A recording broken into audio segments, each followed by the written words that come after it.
Did you know taking Xyzal at night relieves allergies while you sleep? So you wake refreshed for a more productive day.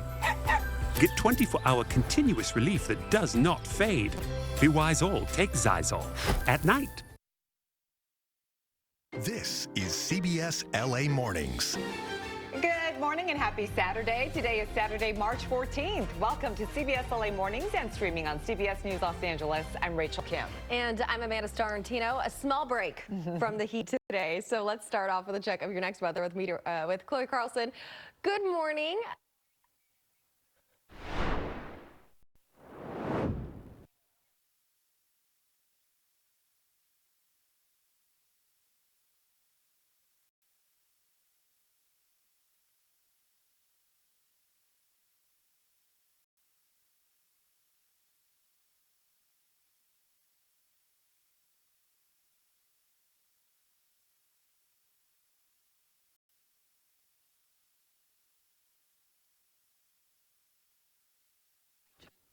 All right, Chloe, thank you so much. Well, happening right now, expect some travel delays on the southbound 605 freeway in Whittier. Traffic has been reduced to one lane all weekend for paving work.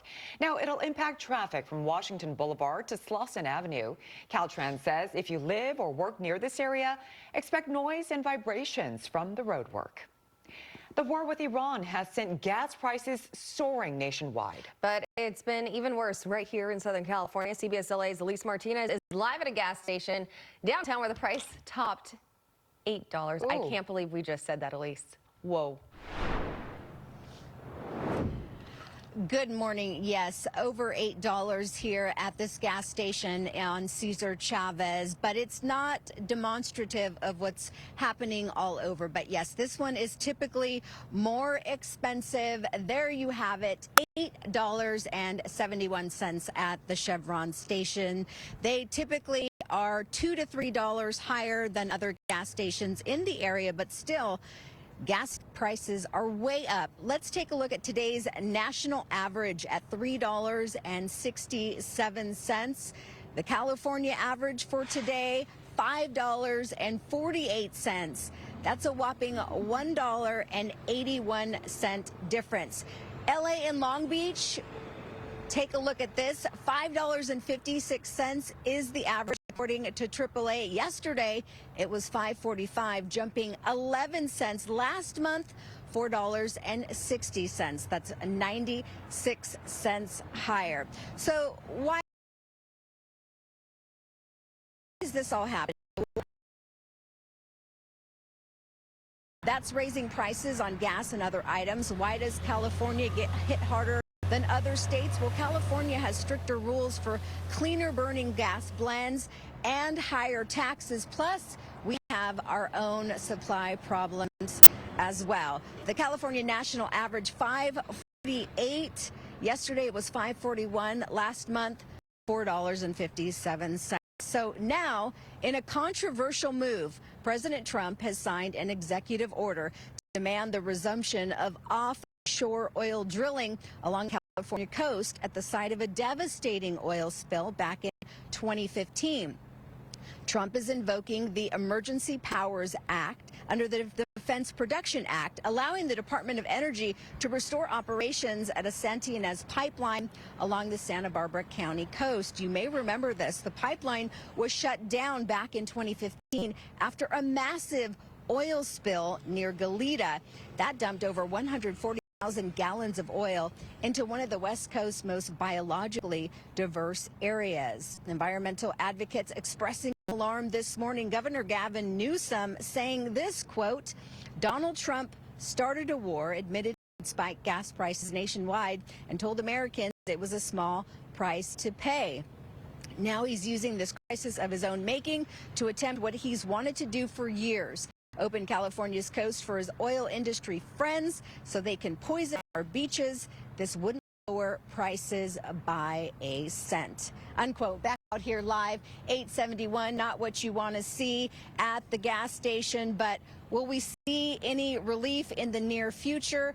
That is unlikely. So I would recommend just not driving as much as you can. Take public transportation if that's possible. And maybe have to cut down on some spending, unfortunately. All right, ladies, I'm going to send it back to you.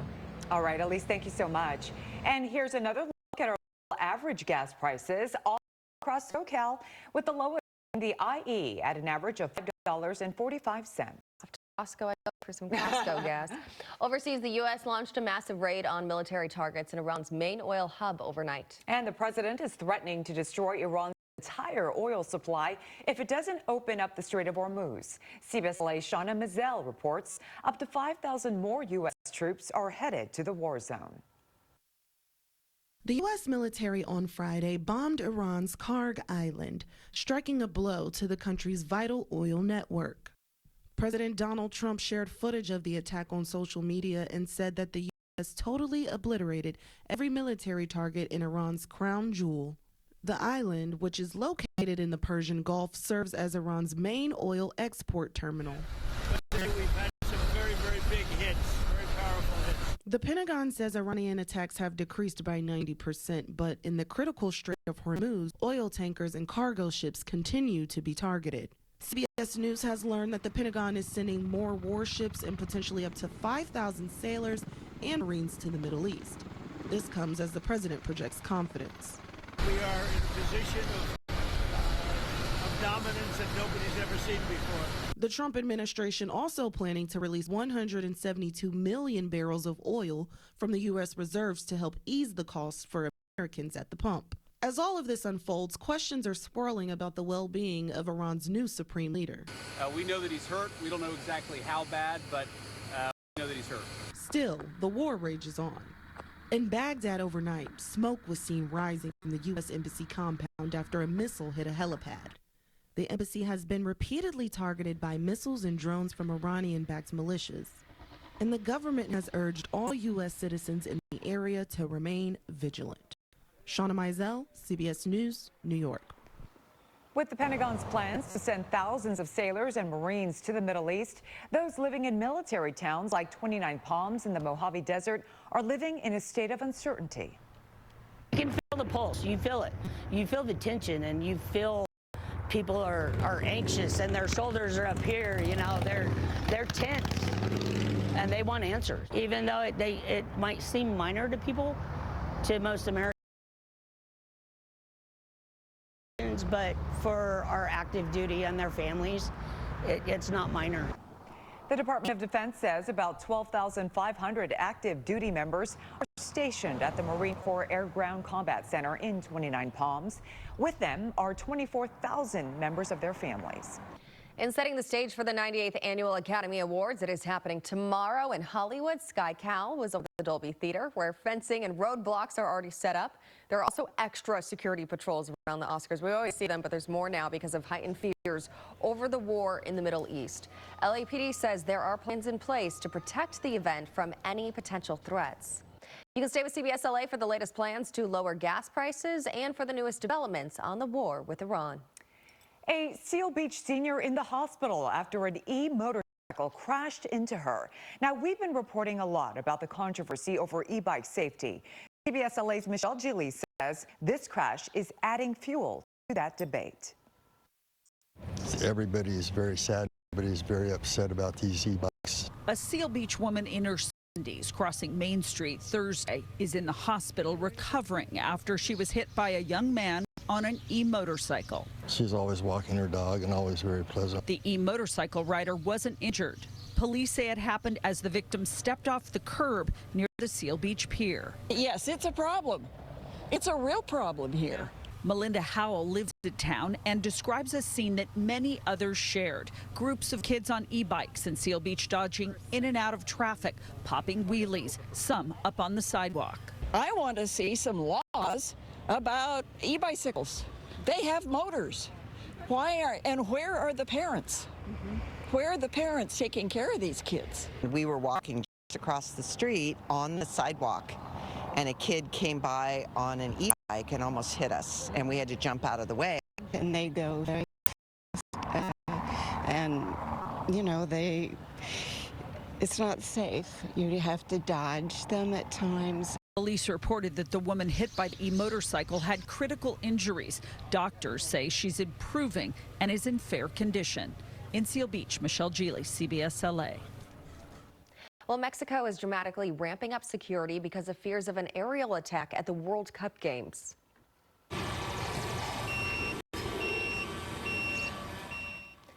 That's the sound of a threat in the sky. Mexican soldiers are prepared to take down an enemy drone in an exercise less than 100 days from the World Cup games they will be hosting. Most of the games will be played in Mexico City, but 4 will be played in the cartel stronghold of Jalisco, where violence erupted after security forces killed a cartel boss last month. It allows us to create a wide protection perimeter. Any stadium, any facility, any fan festival within that zone will be fully covered. The Mexican World Cup security force says they will be fully prepared for any threat on the ground or from the air. Witnessing ICE raid confrontations can be traumatizing to children, but as CBS LA's Lori Parrish shows us, some innovative technology at Loyola Marymount is teaching educators how to help. I don't know, maybe I should talk to my mom, because sometimes my mom doesn't really, maybe like, I don't know if I should be talking about it. 5th grader Jasmine is worried and scared. Her mom is undocumented, and with continuing ICE raids, she's been in hiding. She just says that maybe it's probably best if maybe we just stay at home. It's obvious Jasmine isn't human, she's an avatar. It's called mixed reality simulation. Avatars controlled by live actors to help teachers and school leaders practice how they'll respond to students facing trauma, frequently nowadays driven by ICE raids, but also anything from child abuse to trouble fitting in at school or a community crisis. Groups of educators work together to decide how to act in certain situations and then test it out on the avatar. We're talking about why we would say something, why we wouldn't say something, what values we're portraying when we say those things. Dr. Ashley Ireland leads the simulated learning program at Loyola Marymount School of Education, one of just 5% of education schools in the country using MRS. She says it blends digital immersion with expert guidance, so it feels emotionally real, but at the same time controlled. We get to pause the simulation and we get to say, why did that go wrong? Why did he take it that way? Mackenzie Tabaldo is a transitional kindergarten teacher who went through the MRS training. She says it's helped her to be ready to help students understand what's happening in their world and manage how they're feeling about it so they can keep learning. It's really high stakes, right? Like those are real parents, real kids that you're talking to. So being able to do that where there's no stakes, you know, you're not ruining anything, and you're able to be like, okay, wait, I need help. Like, what do you guys think I should say right here? I really appreciated being able to do that. At LMU, Lori Perez, CBS LA. 6:11 coming up. Could the key to fighting chronic illness be in the produce aisle? We'll take you inside the rise of food pharmacies where doctors prescribe fruits